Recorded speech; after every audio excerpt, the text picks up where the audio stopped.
காலையில் எழுந்ததை என்ன செய்கிறோம்?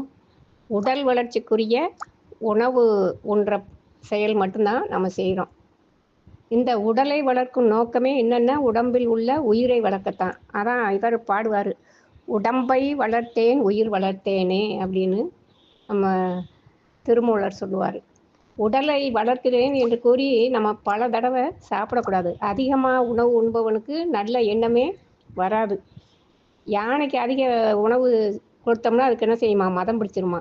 அதுபோல் மனிதனுக்கு அதிக உணவு தீய வழிக்கு அவனை இட்டு செல்லும். எனவே உயிரை வளர்க்க காலையில் எழுந்த உடனே ஆண்டவனின் 5 எழுத்து மந்திரத்தை ஓதி பின்னர் உடல் வளர்ச்சிக்குரிய உணவை உண்ணுதல் உயர் உடைத்து.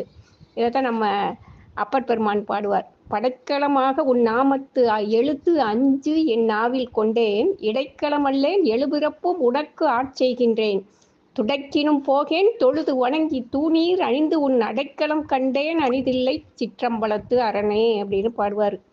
அதனால் தினமும் காலையில் எழுந்திரிச்சதும் ஒரு திருமுறையை ஓதி நம்ம திருநீர் பூசி அதுக்கப்புறம் நம்ம சாப்பிட்ற வேலையெல்லாம் செய்யலாம்.